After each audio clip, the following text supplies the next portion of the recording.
have him, and he has been instrumental in developing something which may solve the problem of the lack of focus. So we'll start with our session today, and I would like to go to Dr. Shfaq. Dr. Shfaq, you as a medical practitioner, as a parent, as an active community member, do you see that lack of focus is actually hampering our potential? So, alhamdulillah, just to clarify, just for the audience so that they may not construe me as a medical doctor, I'm a dentist. So, of course, it's related to the medical profession. It's in the healthcare industry and healthcare profession, but that's my expertise is in dentistry. And back to your question, Jazakumullah khair, number one, for having me. I'm not going to sit here and say by any means that I'm any expert from a psychological standpoint on the subject of focus and distraction and all that. But of course, I respect the fact that you asked me to be on the panel by virtue of experience. So absolutely, focus is a key and integral component of success, whichever way you define success. But every success is defined differently for each individual. But at the end of the day, we can summarize success, in my opinion, as having attained goals. And your goals are going to be different than my goals, or be different than anyone else's goals. So if we are on track to achieve our goals, then that would be defined as success. So focus is essential to attain those goals, in my opinion, obviously, and lack of focus, to reciprocate that statement, and lack of focus is detrimental to achieving that goal. So, and focus goes hand in hand with distractions. So I think when we talk about focus, we also have to, on the other hand, mention and discuss about distractions, because that's your force that diminishes focus.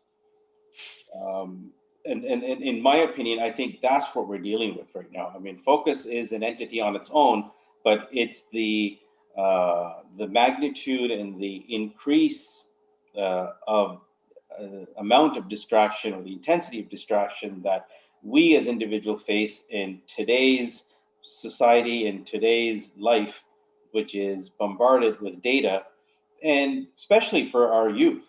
I think we are not trained to sieve through or filter through this much of bombardment of data points. And I think that alone is a task and a skill set that we need to develop. I'm not sure if I've fully answered your question, but that's I think you're right on the spot. What I would also like to get from you is that as an experienced professional, and having gone through the Canadian education system when you were a teenager, and now you have teenager kids at home as well. Do you see the lack of focus is a bigger problem now as compared to your time? Absolutely. I think that, again, I allude to distractions. Distractions were always there and will always be there, and that those things take away from our focus. But nowadays we have even more distractions, and those distractions are at our fingertips.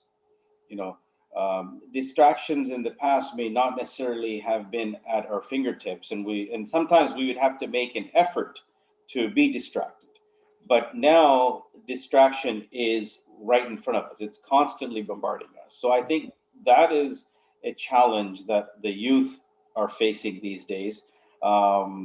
The other challenge, of course, is that life, especially now post-COVID, if you see, with everyone sort of jumping on the digital platforms, and all sort of social interaction now is, as we are doing tonight, is strictly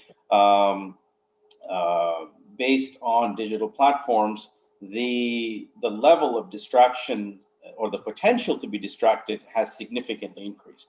I mean, our kids are now studying online. They're all, whether they're university students, high school students, they're required to be online. They're required to adopt these technologies, but with it comes the added,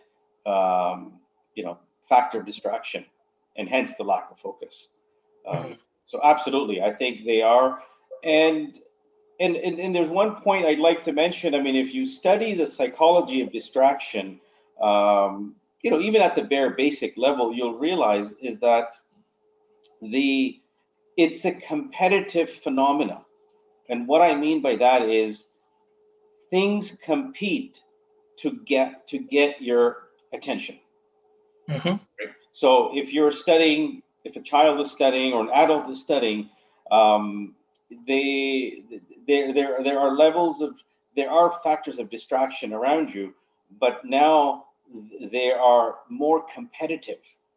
Let me give you an example. That might sort of elaborate what I mean by that. So back in the days, when we played video games, I mean, they were very basic video games, and I'm not talking about, back in the 80s when they had Atari and, the Space Invaders. I mean, those are really basic video games, right?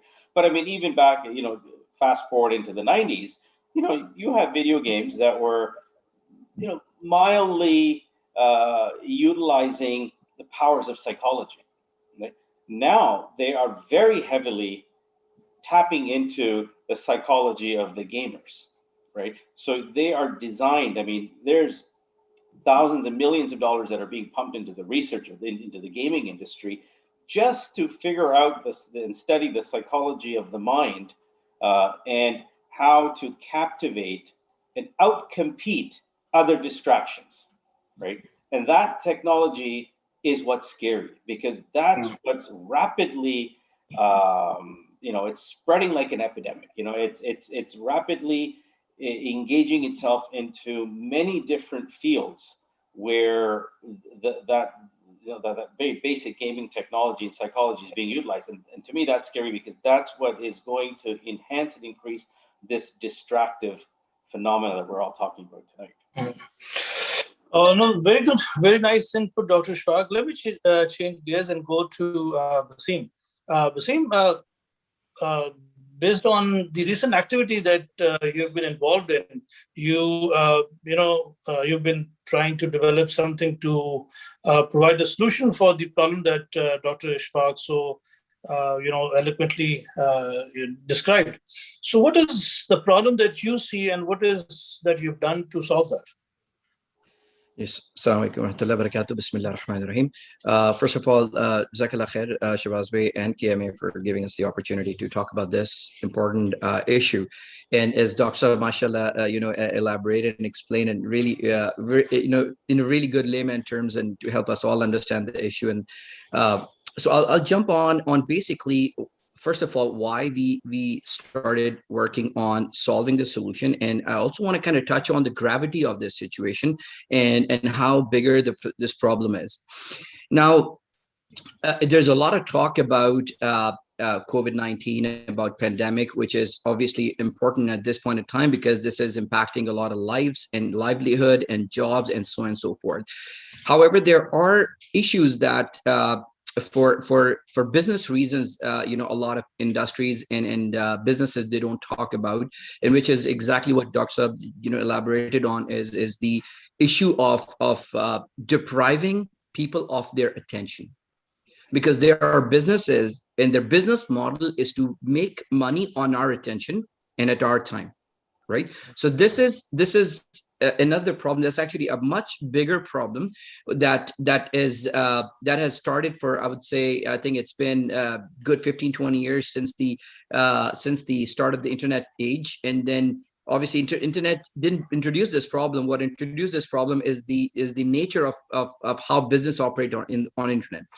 So So this is how this is where this is another issue where I think is where governments and businesses perhaps should understand this is their social responsibility to educate people and especially youngsters on about this issue.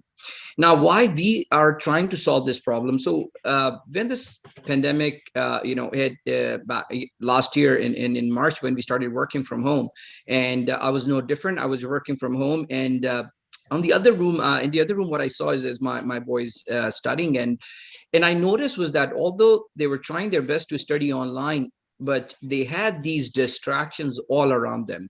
They had their phones, they had other notification messages, games, YouTube, you name it. There are so many different things that were kind of trying to compete for their attention, as Dr. Ishfaq mentioned. And I realized that what was happening was there are two things that were happening. One was they were there. It was difficult for them to basically switch between the two.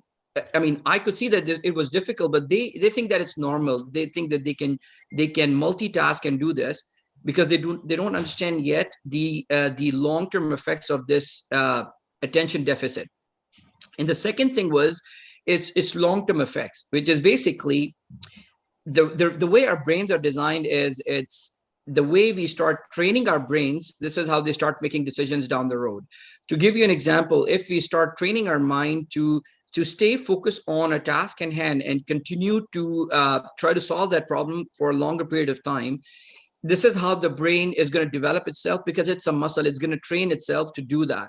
On the flip side, if we put ourselves in an environment where everything is competing for our attention and we are having hard time focusing on anything for more than a few seconds, this is where the brain start getting trained for that low attention spans.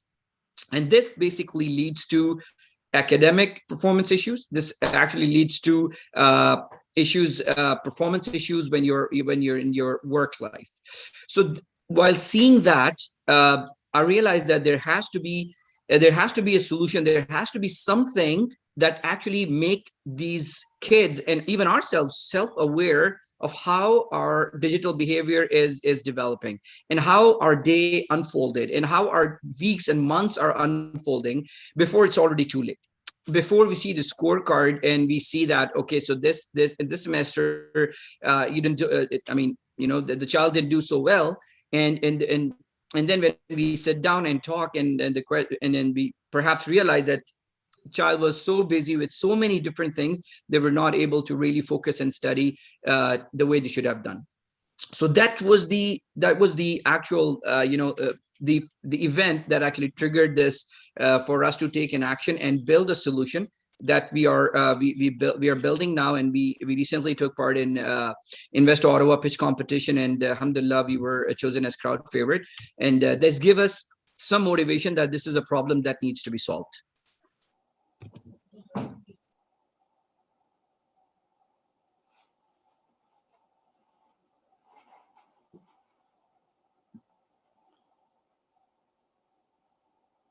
Shahbaz, you are on mute. You're on mute. Oh, I'm sorry, I was on mute. I probably said something very unique, but I cannot repeat that. So let me go back. So, Basim, I was talking about your award, the award that you have received from Invest Ottawa, about this crowd favorite. So if you were crowd favorite, was it that the solution that you were proposing, did it really sounded well with the parents who attended that session and they thought maybe this thing will be useful for their children?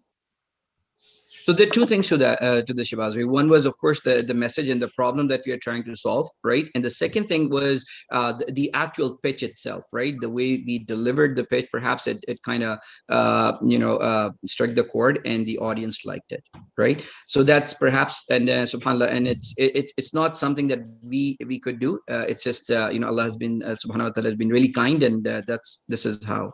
Now, one more thing, Shahbaz, I want to add here is this.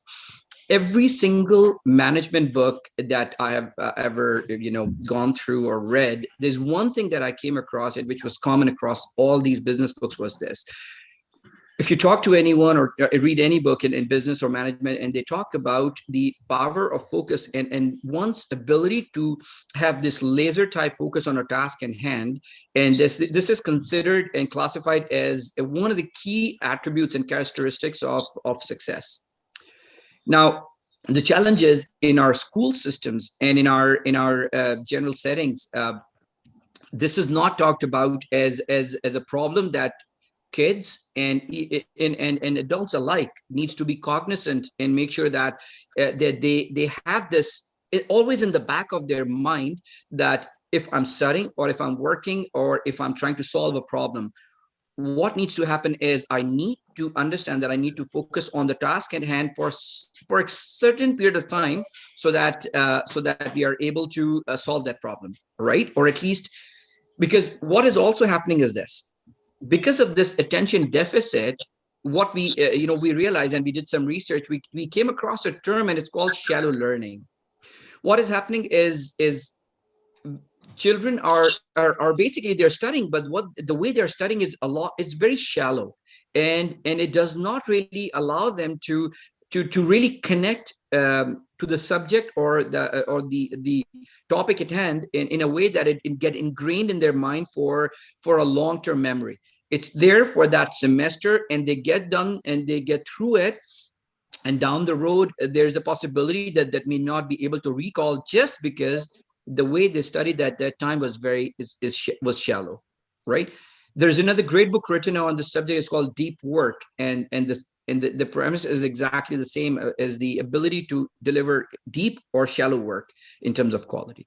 Mm-hmm. I think it was once said by the CEO, or I think board chairman of GE. I think it was Jack Welch, who had said that what gets measured gets done.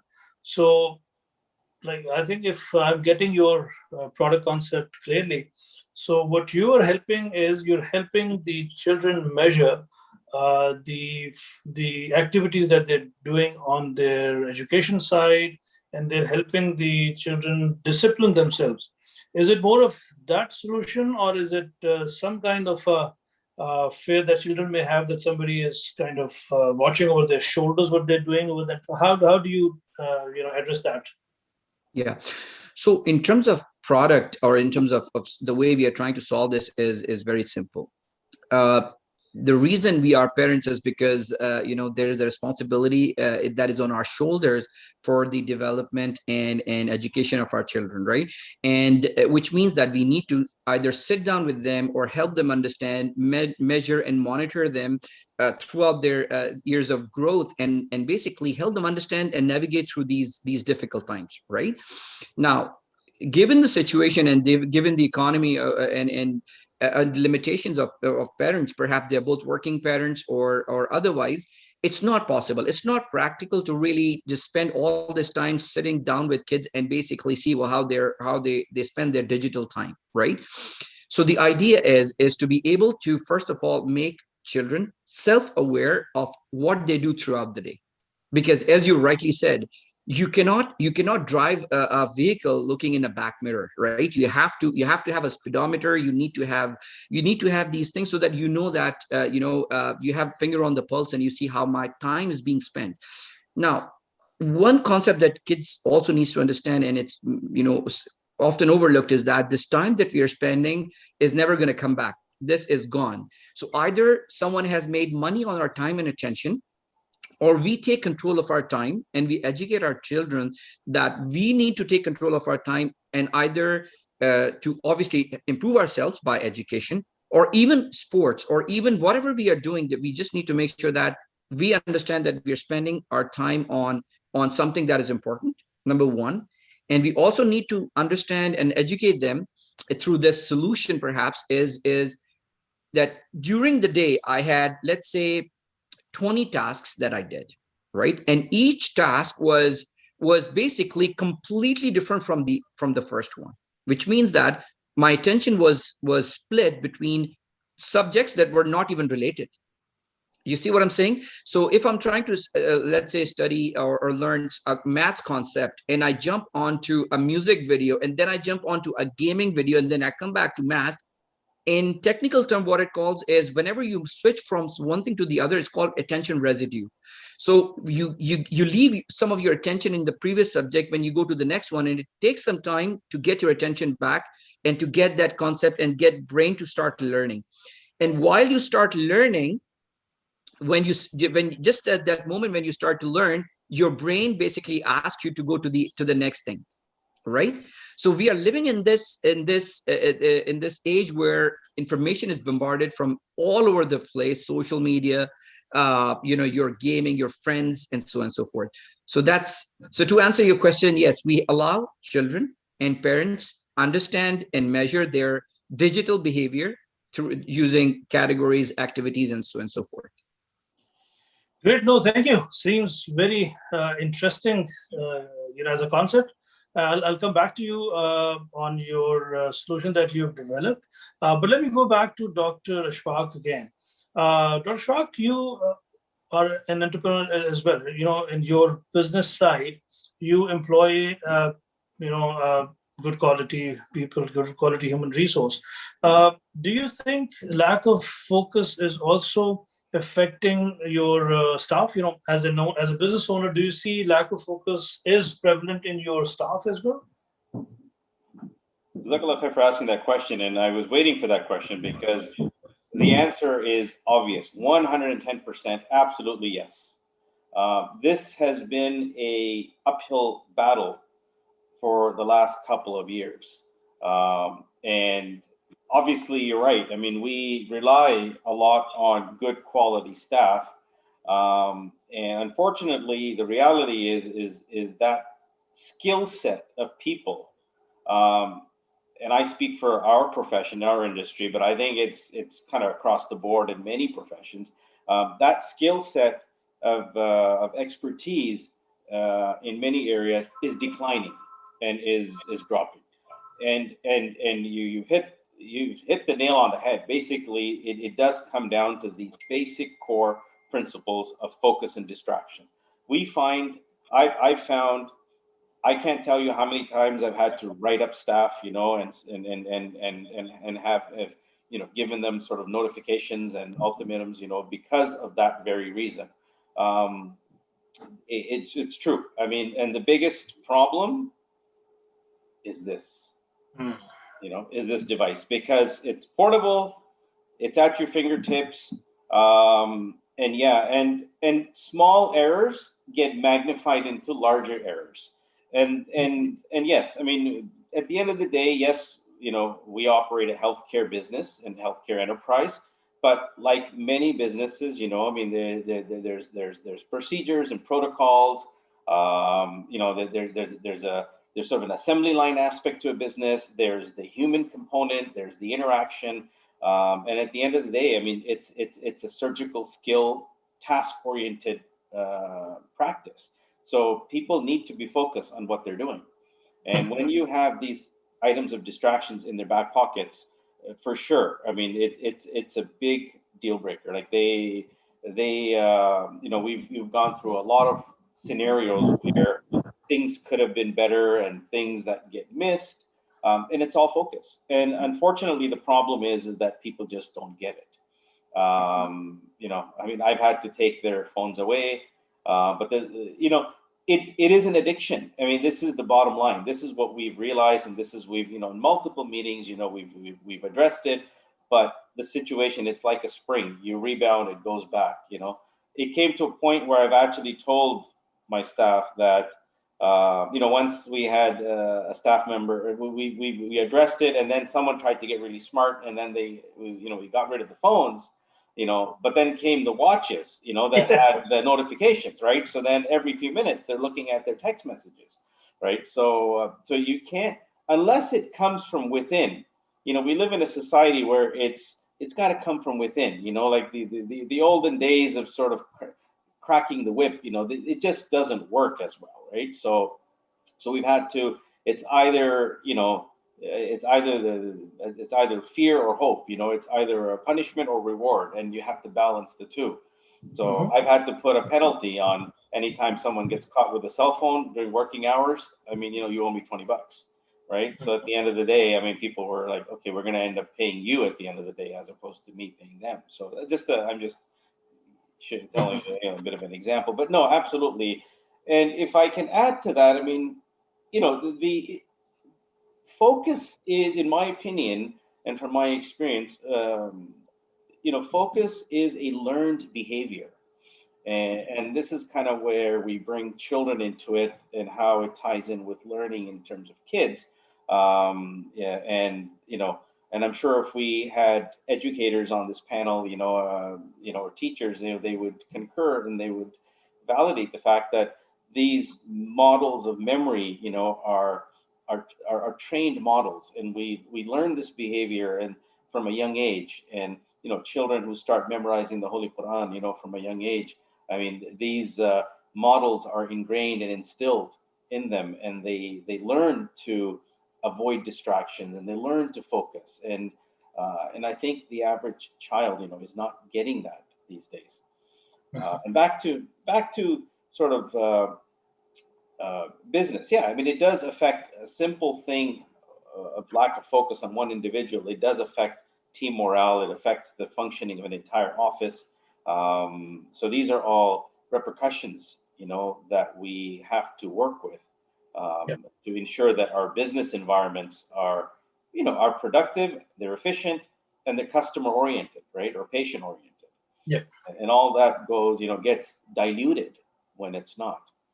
Yeah. And if you look at it, like many careers in many areas where errors happen, I mean, you know, I mean, if you just look at plane crashes, you know, the number one reason, and if you study the plane crashes that have happened over the last decade or two, the number one reason, 50% of airplane crashes are human error, you know, are human error. Yes, there's mechanical error, there's communication errors, but 50% of them have all been pilot error.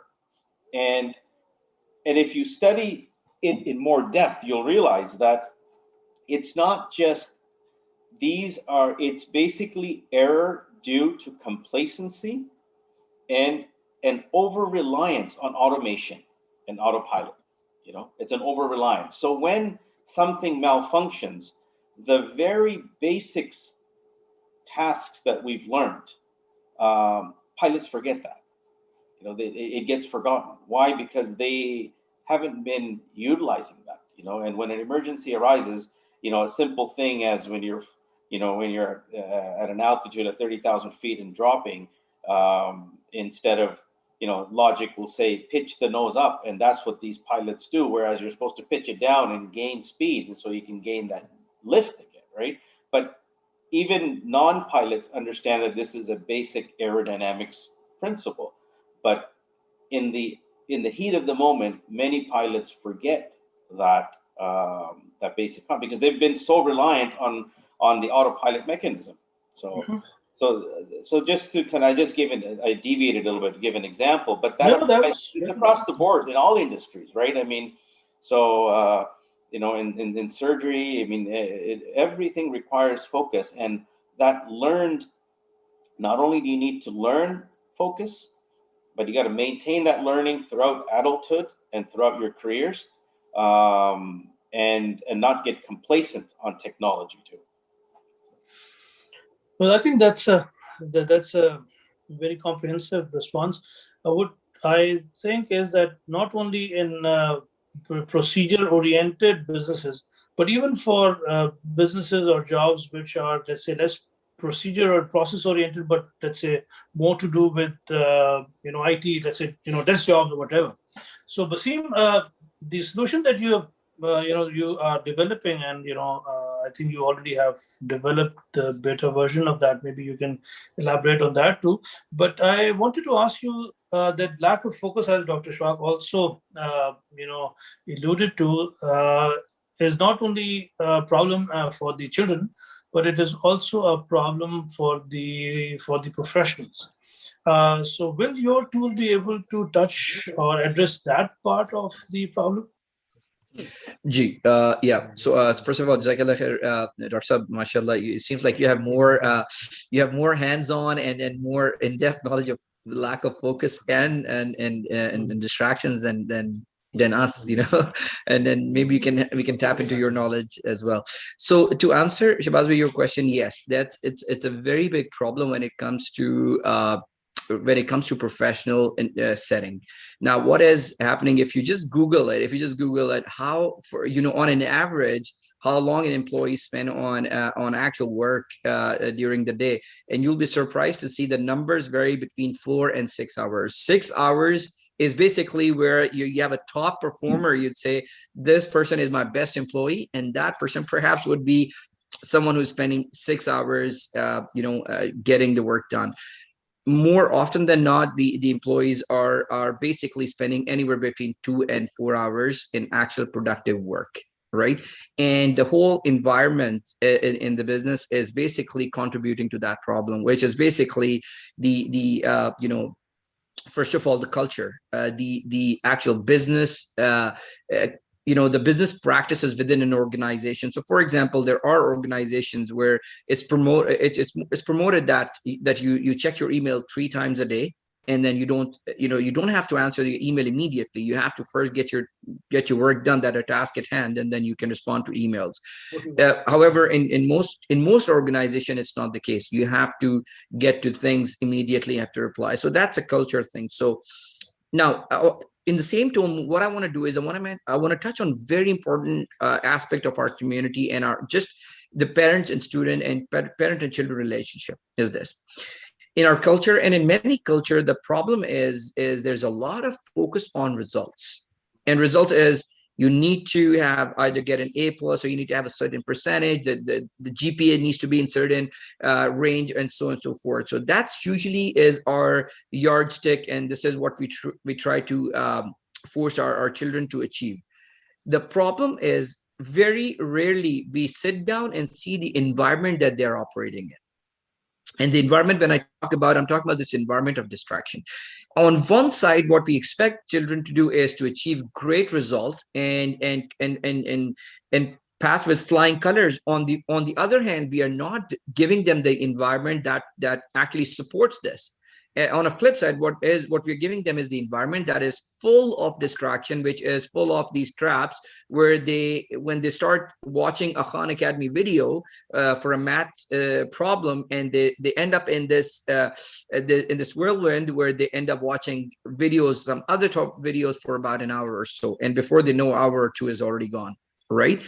So I think what we need to do is, as parents, we need to sit down and see and make sure the environment is conducive of and it's supportive of this, and allow children to succeed, right? It's the same thing. You can get someone who is a good person and put them in a bad environment, and you'll see that they'll end up perhaps getting into wrong things or bad things, just because they are now in the environment that is not supportive of good things. Likewise, if you put a bad person in a good environment, there's very likely that the things will improve over time, right?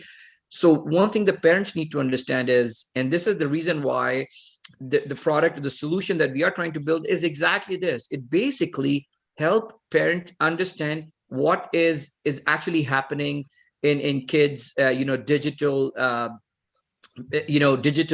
would say day, or the digital engagement, so to speak, right? And this gives them an understanding that, okay, so these many distractions, and then this can sit down, have a conversation with the child that, okay, I noticed that your focus level was very low. What is happening? Is this the subject? Is this the device that you're using? Is this your social media? What is it that I can help you with? Perhaps it's a subject. It's the child is not able to get these concepts, and this is the time when the parent can help them get them some sort of support to complement what they're trying to learn, right? So this is the reason why we say, and you rightly, and I think it was beautifully said, what gets improved, what gets measured gets improved, right? So the idea is, we measure everything in this world. We're looking at our bank accounts. We are watching our weights. Hopefully we're trying to watch so many different things. The only thing that we do not consider as the most important asset is our time and attention, right? And somebody else, as I mentioned, these multi-billion-dollar companies are making billions on our time and attention. This is the model. This is their business model. All these companies like YouTube, Facebook, Google, they will just fail if they cannot get and retain our attention, right? There are engineers, their full-time job is to basically learn how to get the attention and how to keep the attention. They're scientists. Their full-time job is to design, and they call these things basically there's persuasion by design and persuasion by relevance, right? So there are products that are designed to to persuade them, and there are companies like YouTube that they have built a platform that produces content that become relevant for users so they can keep their attention, right? So this is sort of, maybe just I went on a little bit of a tangent, but I hope I answered the question. No, I think that's very useful. At this time, I would also like to let the audience on our Zoom chat room know that if they have any questions, please feel free to write it down in the chat window, or raise your hand and you can ask the question live to the panelist as well. Secondly, we have some people watching us on Facebook Live and also on YouTube on KMA's pages. If you have any questions, you can write those in the comment sections there, and one of our moderators will be able to pick those questions and ask the panelist. Now let me go back to Dr. Ashfaq. Dr. Ashfaq, so we've touched the lack of focus or the presence of distractions on the education side, on the business side, and we always, I think, whenever, for example, we go for prayers, we see a lack of focus there as well. It is said that if you have forgotten your keys, the best thing to do is to offer 2 rakah, and then you will be able to find those, because you will get the idea that where you actually had put those keys. So, so I just wanted to get your opinion on the idea that the lack of focus is not only affecting us on our education or on our professional lives, but it is also affecting us on our personal lives as well, on things which are, let's say, not business oriented or not career oriented, but things which are personal to us, our personal health, our personal connection to the Almighty and all that. So, your views on that? That's a very good question and a good angle to reflect on, in my opinion. And again, I'm not a scholar, but by any means. But we know in our Deen, in Islam, I did mention a little bit about the memorization of the Quran. Whether it's for kids or whether it's for us, we should all be memorizing. We should all be maintaining that focus and learn that behavior of how to memorize. It's a lifelong process. But the concept of concentration in Salat, for example, khushu', which is the Arabic word, is brought up again and again, in our discussions, in a hadith that pertain to quality Salat. So this idea of sort of curtaining away and pushing away distractions, at least when we are standing in front of Almighty Allah Subhanahu wa Taala and in Salat. I mean, this is highly stressed, and this is a very practical problem, and we all are victims of this, and you said it very rightfully and correctly. Like when we're in Salat, I mean, the mind wanders, and we're thinking of everything else but what we should be thinking of. So yes, I mean, I'm talking about Salat, but that's an area that we need to work on, because as I mentioned, it's been stressed that to have khushu' in Salat is one of the requirements of the optimization of the Salat experience, and that connection to gain that connection with Allah Subhanahu wa Ta'ala. So that alone is an exercise. It requires practice. Practice makes perfect. It requires an understanding. It requires some knowledge that we need to implement some methods of how to keep us away from distractions so that we can focus in our Salat, for example. And I think if we keep that learning experience, if we do it for the right reasons, and we start from our salat, those practices hopefully will then take us, will become useful in other aspects of our life. So the whole idea of learning how to keep away distractions, the learning, and of course, when we talk about salat, there are certain, experts and scholars have recommended different ways of how we can focus in our salat, by controlling our gaze and keeping it, to one area, and focusing visually in that site, paying attention to what we are reciting, paying attention to the meaning and learning, paying attention to the pronunciation, the makharij, the tajweed, the rules of grammar, of Arabic and Quran. All these things, if we are mindful of all these things and we sort of put them all together, then there's no room for distraction to come in. But I think, unfortunately, obviously me included, we're all weak on this area, and hence we open that door for, in salat we refer to that as, the shaitan, distracting us, and then we do get distracted. So, but I think if we start from our salat and we work on that, then hopefully, inshallah, that model will then carry through in other aspects of our life. And then we can, we are in control of our behavior moving forward. So thank you for that. So we have some comments on YouTube, and Brother Majid Jarar, our beloved Sheikh, he says, Barakallahu feekum, great points, mashallah. I myself have suffered from ADHD and took me years of therapy, medication, and self-discipline to be able to control it and remain productive. He also says that I think we need to do a lot of work to remove the stigma in our community and help our children and young adults who suffer from attention deficit disorders to seek help and treatment. He goes on to say, now, alhamdulillah, as a professor of the university, I try to help my students who show severe signs of attention deficit to seek help, and most often they're concerned about what family people think. So I think he actually brings the discussion to a whole new side. For people who are, let's say, diagnosed with ADHD or some other attention, related, medical challenges, that is becoming an increasing issue, these days.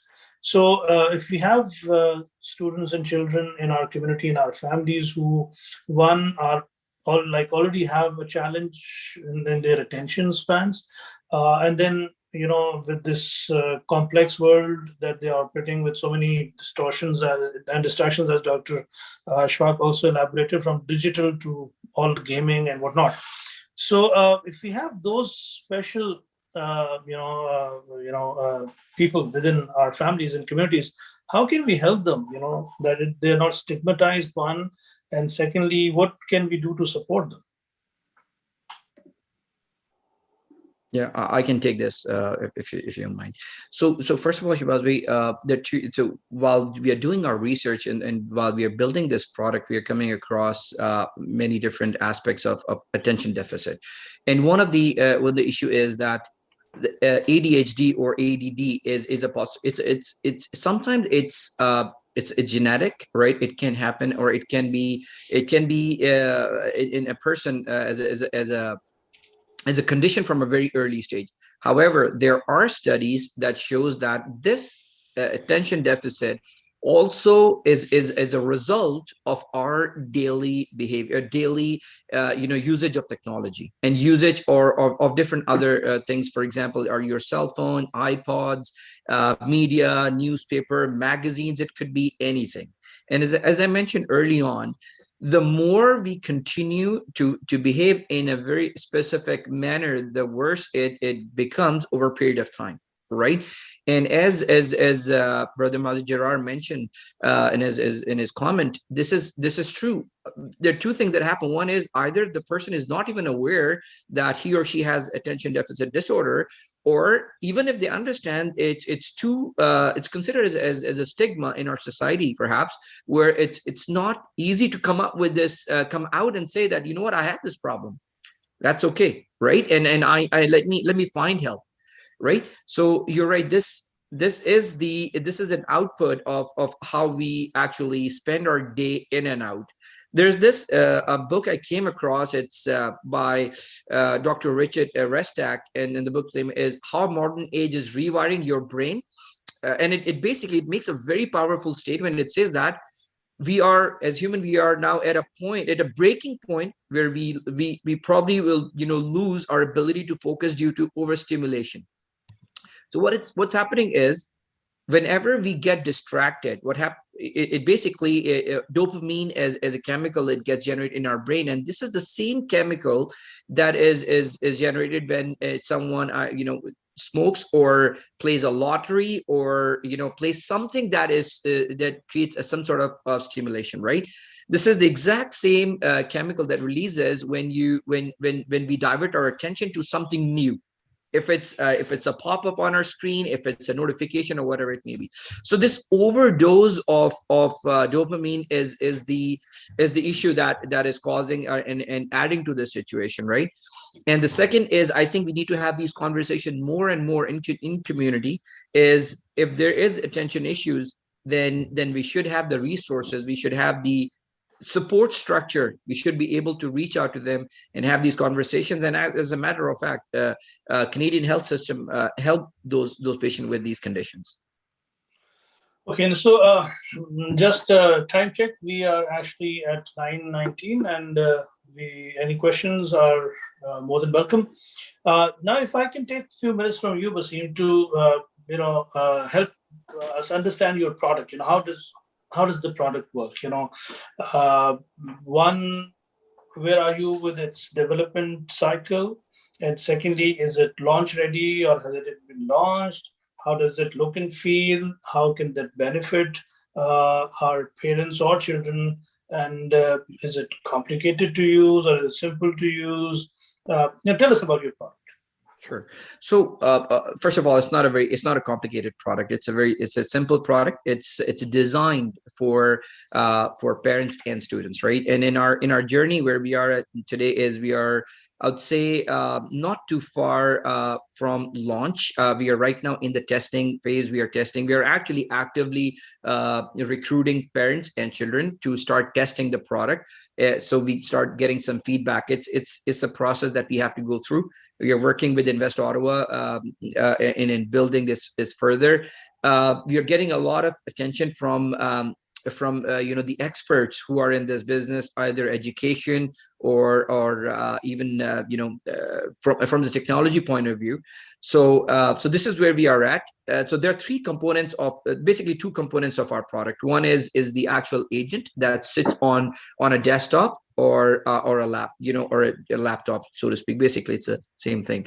And what it does is it basically sits there quietly and actually measures and collect information and provide this information to the user in a very nice dashboard in terms of how much time you spent, in different categories, music, shopping, education, and so on and so forth, to the level, even to the level of activities, right? So you can even see what activities were the child was engaged in. Now, in the same tone, what we are also doing is we are also trying to be respectful of children's privacy. So we have introduced features that will allow children to have some control of visibility, right? So we want to strike a balance between we don't want to make this as a tool that is considered as a policing tool. This is a pure self-improvement tool. And we will, and the goal is we're going to continue to encourage children to use it day in and out to see how their previous day looked like, how it unfolded, how long and how much time they spent on different categories. So, for example, gaming, right? And if you're seeing that, and in a week time, you have spent 20 hours on gaming and 8 hours on education, no wonder if the scores are not, as you had hoped or as you have planned, right? The second issue that we help with parents with is to basically measure the level of engagement and focus. Because it's very easy.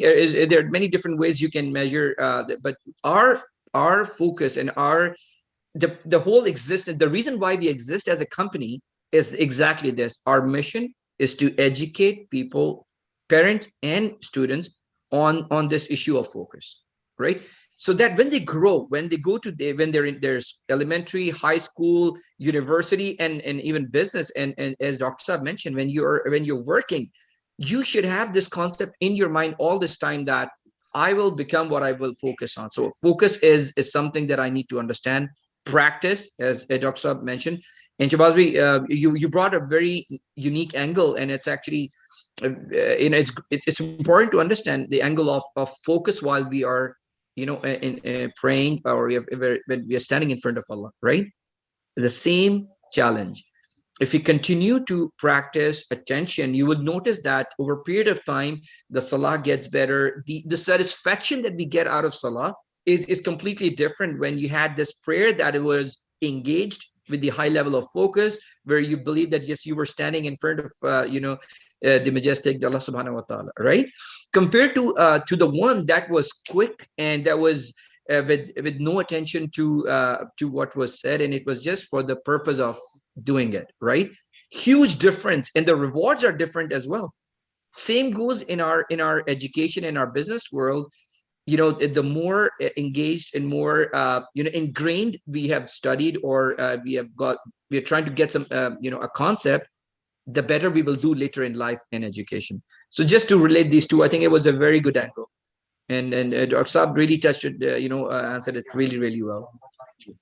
So, if just to take this further, so it is like, let's say, if you are concerned, if a person is concerned about how healthy he is or she is, and what are the steps he or she is taking to basically run a healthy life, and tools like Fitbit or Apple Watches and whatnot, it measures how many steps you take, when did you sleep, how many how deep sleep, how many hours of deep sleep you had, how many steps did you walk, did you jog, and whatnot. So these gadgets are providing us the intelligence that how are we running our health life. So your tool will actually be, as you rightly said, it is not a policing tool. It will actually be a mindful Basim, right? It will tell Basim as a mindful person that you had, let's say, if we split 24 hours into slices of 3, so 8 hours of your sleep and rest time, 8 hours of your education as a student, and 8 hours of your other curricular activities. So whatever you spent, let's say 8 to 10 or 12 hours in front of a computer or a tab or a cell phone, it will measure that and will basically report it to you that you, Mr. Basim, you have spent these 10 hours in these categories. Now it is up to you to decide, to take action on that.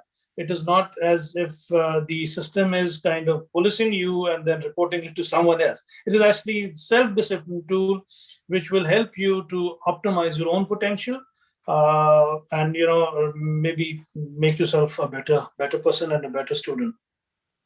Shahbaz, you put it really, really well. I think you very eloquently said, very eloquently put it together, and you rightly said it cannot be. This cannot happen from the outside. The change has to come from within. The person needs to be cognizant, as you rightly said. We measure our health, our money. We measure our performance in many different ways. The only thing we do not measure and report on is our own time that is actually gone, right? And you rightly said, this is the whole idea is to become more mindful, to become a better version of ourselves, so that our next day is better than before, better than yesterday, in terms of how we gonna sit down and focus on certain things. And when it's entertainment time, it should be entertainment time that should be enjoyed exactly the same way. Now, if I put this question to the audience, how many times we have seen that the children, they're watching something, or they're even playing games, or they're with friends, the next time you look at them, they have the device and they're talking and they're looking at the device, or they're watching TV or watching a show, they still have a device in their hand and they're trying to do something. Is it not a common scenario? Is it not something that we have all seen, right? So it So appears that the audience is mesmerized by the eloquence of you and Dr. Ishfaq, so they don't, they're spellbound, so they are unable to ask any I questions. think we put them to sleep. Maybe I put them to sleep. No, it's not. I think they're spellbound. And also, I think they're trying to focus on listening. So I think that is a good outcome of our session today, that they're focusing on what the panelists are saying. But we are still open for any questions and feedback on Zoom, on Facebook, and on YouTube. Dr. Shah, coming back. Yeah, go ahead. Oh, I was just going to request if I can make a comment on. Yeah, sure. If we backtrack a little bit. Brother Majid Jarar made a very good point on bringing up the medical aspect of ADHD, for example. Really good book written by two medical doctors, Hallowell and Rete, on ADD. Driven to Distraction was the title, and it sort of talks about the neurobehavioral aspect of ADHD and other disorders of the sort. But the with obviously, his question was what kind of resources do we have and how we can I wish how we can address children or individuals with those problems. Obviously, it would have been nice if we had a medical doctor or a child or a pediatrician or a child psychologist or child psychiatrist with us, who would definitely be the experts in that subject to guide us. But another, as a layman, one thing we've come across, there's been tons of articles written on various prominent journals of psychology about ADHD and attention deficit disorder. So, a common thread and argument is ADHD truly is an epidemic, or is the overdiagnosis an epidemic? And this is a debate that even experts, they discuss over. Like there are reports to say that maybe it's an overdiagnosed phenomenon.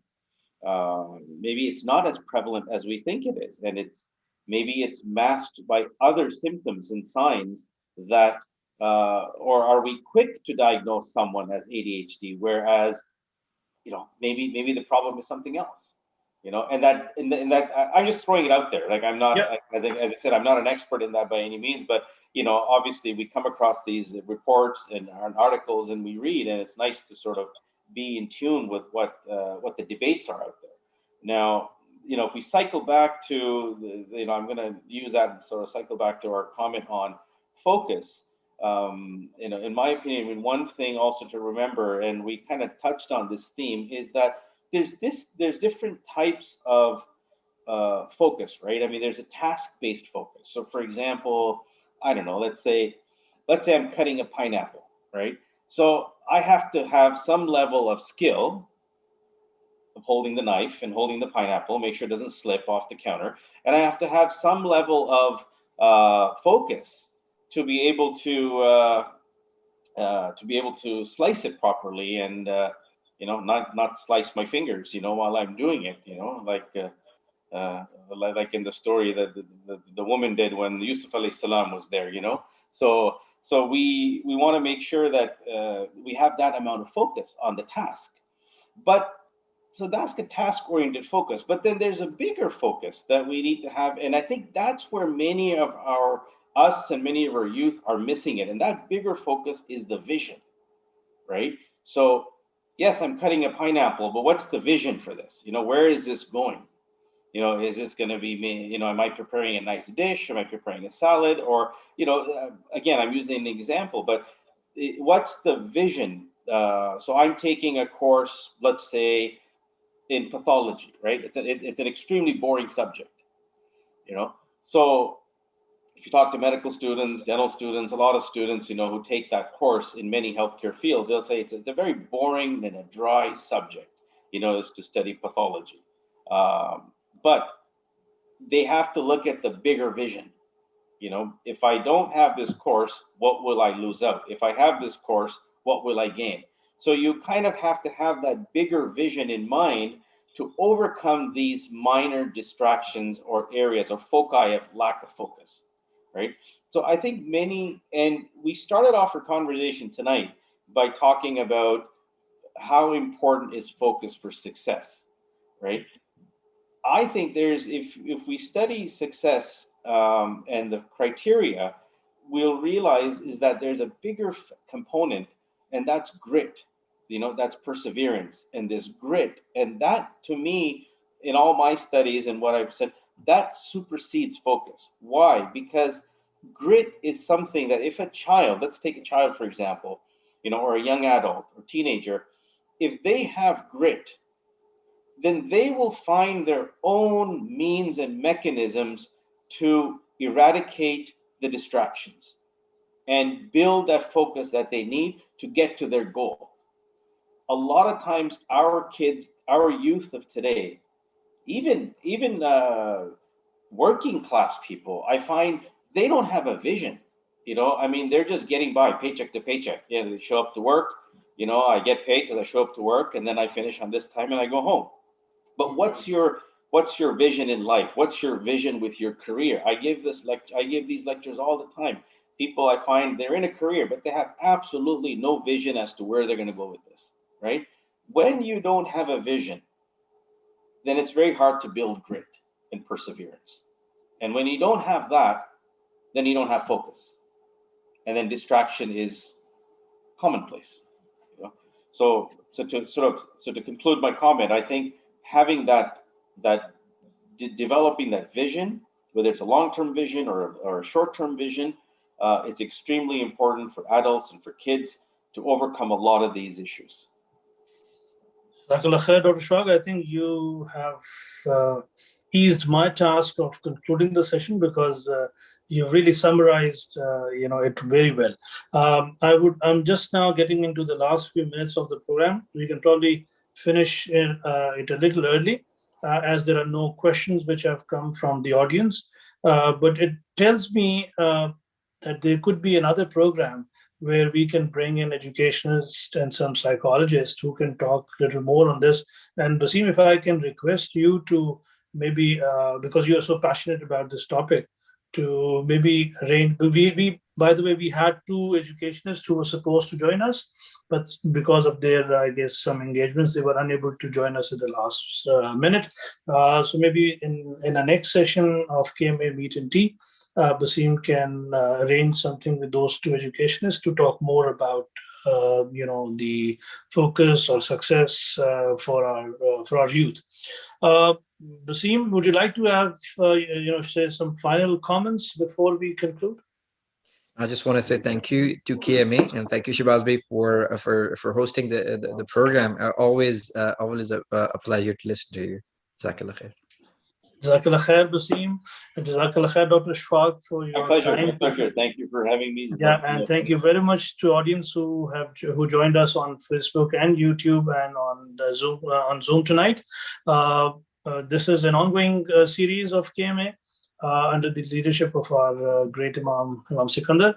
We'll continue to hold nice sessions, and I would use this opportunity to invite other members of the community to come forward with their own ideas, with the people they would like to listen to, arrange with them, bring them to the session. It is not basically Dr. Shafaq or myself or Allah to be there every time. We need more people to come forward and arrange these sessions for the benefit of our community. So thank you very much again, Dr. Shafaq and Basim. And with this, we can say good night to each other. Assalamu alaikum wa rahmatullahi wa barakatuhu. Wa alaikum assalam wa rahmatullahi wa barakatuh. Assalamu alaikum.